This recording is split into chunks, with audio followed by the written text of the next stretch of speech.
on uus päev ja nagu näete, minu töö siin platsil hakkab lõppema. Ma langetasin seal kase ja tamme ka. Siin on sellised jämedamad tamme oksad. Nende suuremate puude langetamisest ma filmisin üles selle tamme langetamise.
Nii ja siin suuremate puude juures on võimalik ära näidata väiksemate saagide võimete piirid. Mootorsaega tüve tükeldamisel ei tohiks üks lõige kesta kauem kui 20 sekundit. Sest kui see lõige kestab liiga kaua, siis on oht mootori ülekuumenemisele ja mootor võib kokku joosta. Nii, ja siin on mul selline keskmise suurusega 51 kuupsentimeetrine retrosaag. Selline Saks Tolmari elukas. Nii, ja et võrrelda siis väikest saagi keskmise suurusega saega, nii ma lõikan siit sellest kännust välja ühe seibi väikse saega ja siis keskmise suurusega saega.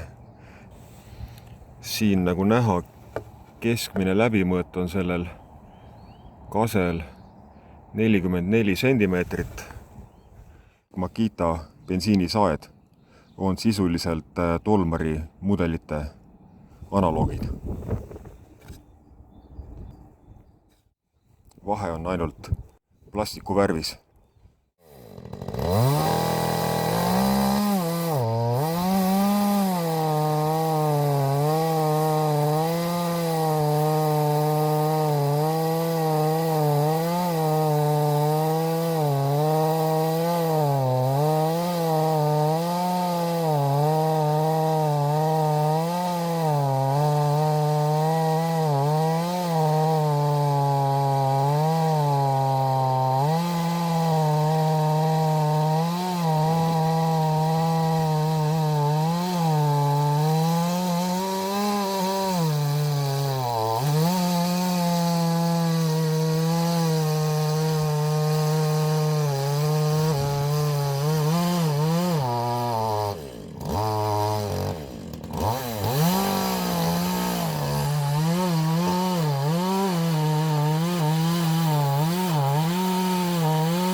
siin poole lõikamise peal mul korraks jäi kett kinni siia. Seda ikka juhtub, kui lõigata kogu selle lati pikkusega. Aga nagu näha oli, et selline töö selle väikse saa jaoks on liiga raske. Seega selliste läbimõõtude jaoks väiksed saad ei kõlba.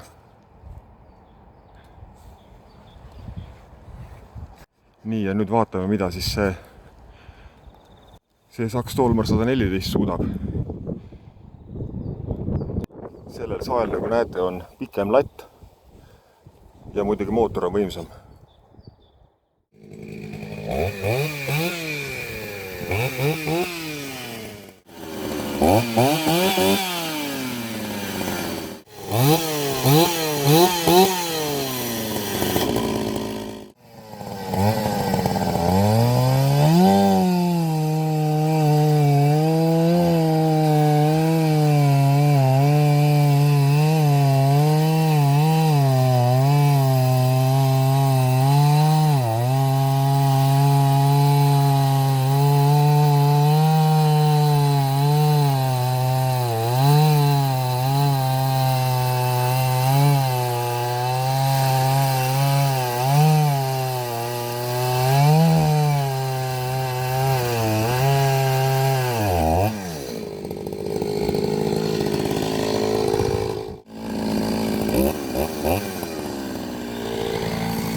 Muidugi peab mainima, et sellise juurepealse sitke ja kõva tüve lõikamine horisontaalselt on kindlasti raskem kui sarnase läbimõõdu lõikamine vertikaalselt ja mitte juure pealt. Vertikaalne lõige ja läbimõõt on siin umbes 33 sentimeetrit.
siin nagu nägite, siis see ülesanne on sellele väiksele Makitale mõnevõrra sobivam.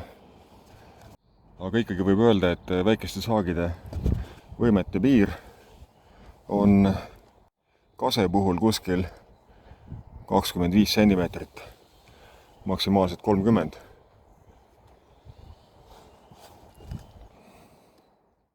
Ma selle video huvides panen nüüd selle lati ja keti peale Tolmar 410-le.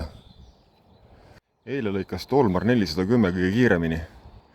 Vaatame, mida suudab Tolmar 410 forsseeritud mootoriga selle tüve juures.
Huvitav fakt on, et Tolmar, Saks Tolmar ja Makita on kõik nagu ühe perekonna liikmed. See Tolmari firma asutati juba väga-väga ammu, kuskil, ma ei tea, 20-ndate lõpus või 30-ndatel. Ja 70-ndate lõpus ostis kuulus Saksi firma Tolmari firma ära või ostis enamusosaluse ja siis herr Saks siis tahtis ajalukku minna ja pani saagide nimeks ka Saks Tolmari.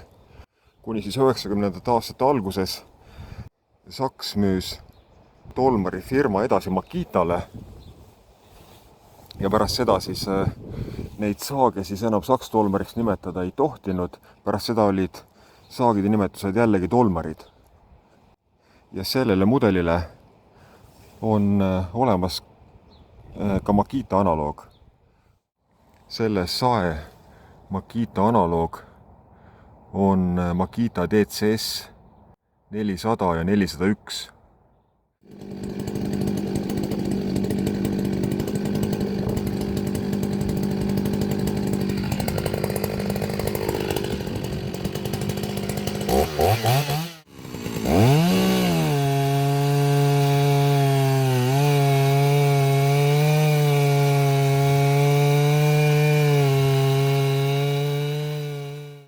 Nii, aga aitab mängimisest, et keegi peab siin tööga ära tegema.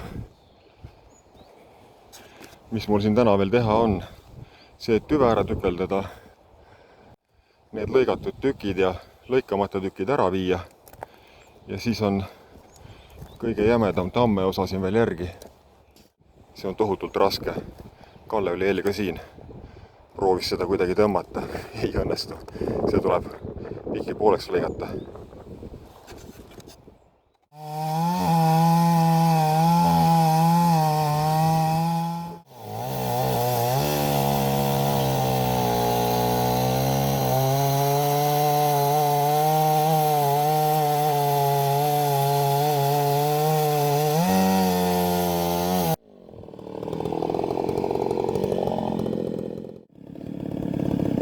oli kuulda, kuidas vahepeal tegi mootor ühte häält ja vahepeal teist häält, nagu ilusamat. Kui karburaator on õieti reguleeritud, siis sellise väikse kuni mõõduka koormuseni teeb mootor sellist nagu koledat häält. Nimetatakse ka neljataktilise hääleks. Ja kui koormus läheb suuremaks, siis hakkab mootor nagu laulma. Tuleb ilus selline puhas kahetaktilise hääl.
Siin see kask osutus eriti ilusaks seestpoolt. Kui see ära kuivatada, hööveldada ja lakkida, siis ta jääb eriti efektne.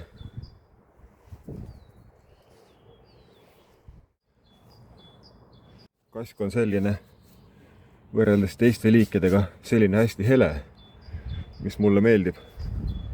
Ja siin on tamm. Tamm on siukene tuhmikas pruun.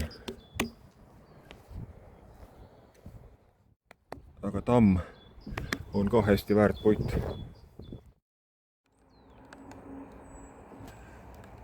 Nüüd tuleb siin minu meelistegevus. Siin on nüüd jämedamad oksad, mis ma olen ära lõikanud peamiselt tammelt ja mõned kasetükid on ka siin.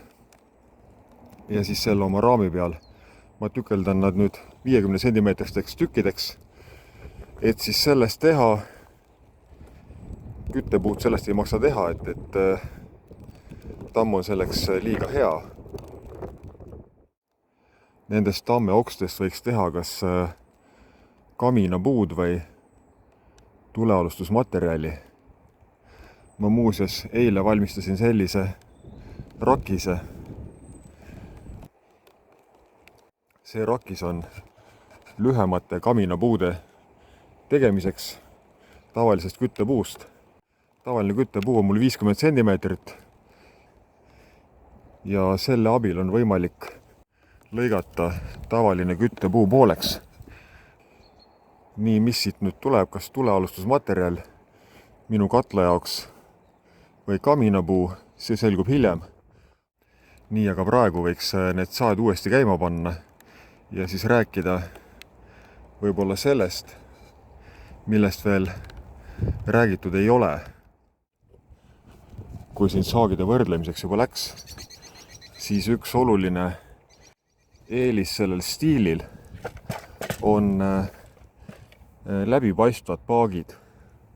Siin on näiteks näha õlitase õlipaagis. Nii, ma natukene loksutan, siin on seda õlitaset näha. Õlitase on siin ja bensiinitase on siin.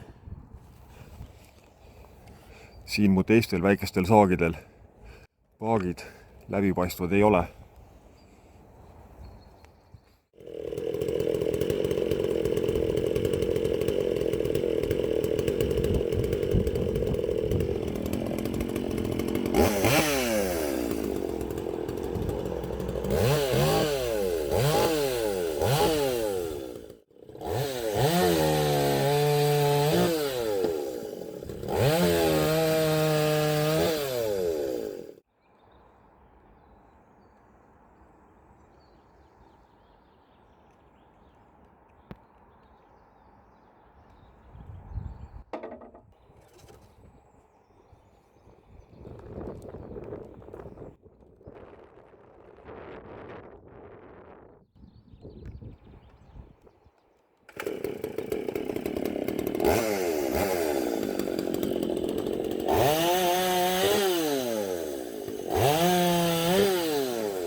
Mul on selline tool tehtud selliste piirikutega. Siia saab töötava mootorsae peale panna ja ta ei lähe kuhugi ära.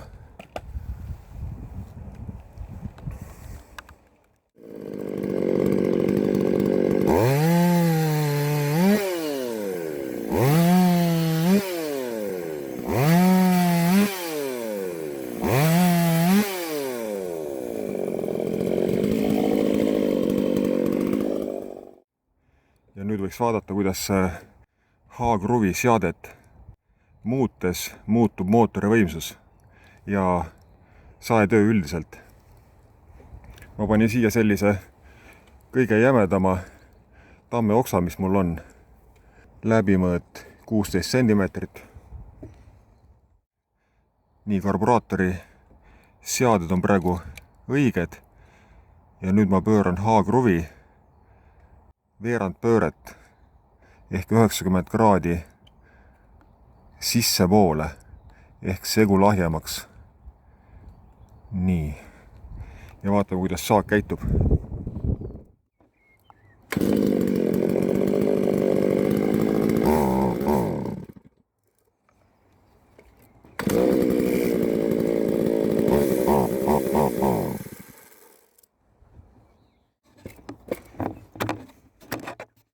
Nii nagu näete, siis mootoril üldse võimsust ei ole. Ta ei võta õieti pöördeid ülesse. Nüüd ma keeran H-kruvi esialgse õige reguleeringu suhtes 1/8 pööret sissepoole ehk umbes 45 kraadi. Ja vaatame, kuidas saak sellele reageerib.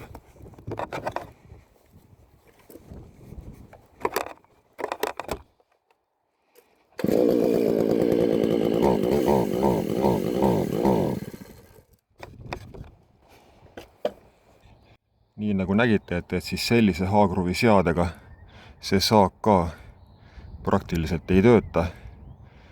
Nii, paneme sellesse esialgsesse asendisse tagasi ja teeme järgmise katse.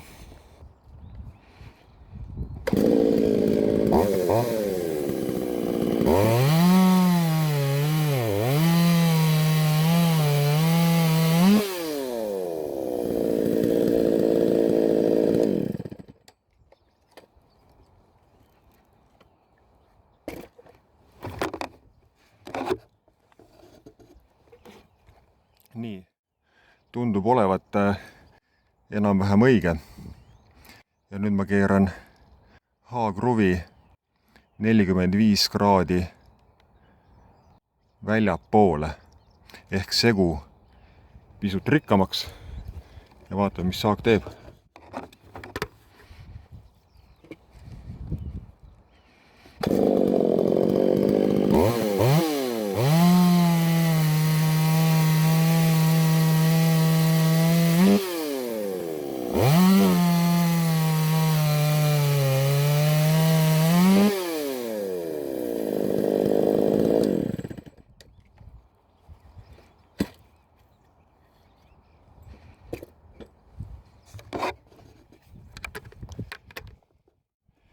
Nii, ja ma ütleks, et võimsust tuli juurde umbes 10%.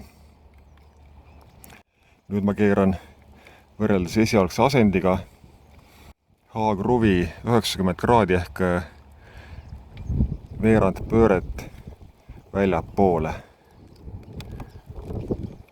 Ehk eelmisega võrreldes pluss 45 kraadi veel. Nii.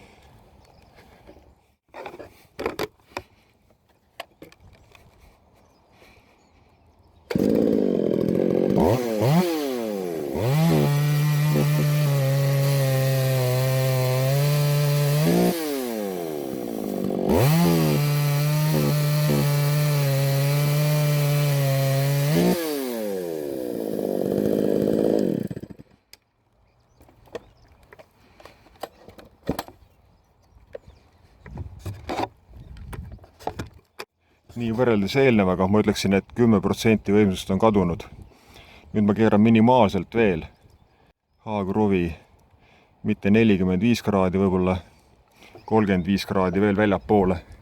Ja nüüd peaks segu olema juba selgelt rikas.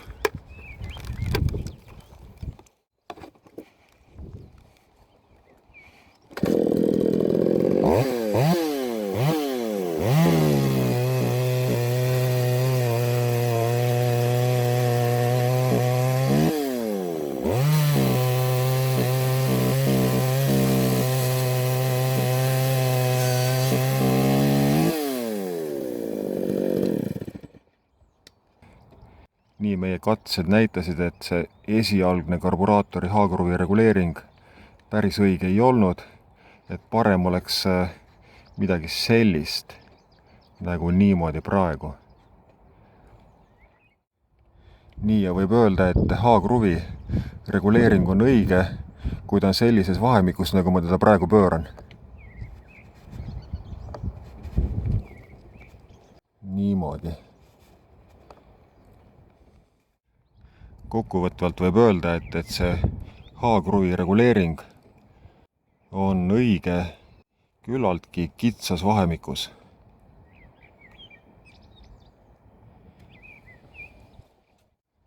Kahjuks on siin hakanud kergelt vihma sadama, need saad on juba märjad, vaja nad sisse ära panna. Saagide võrdlemisel on oluline saemass võimsus, vibratsioon. Mis asjad on veel olulised?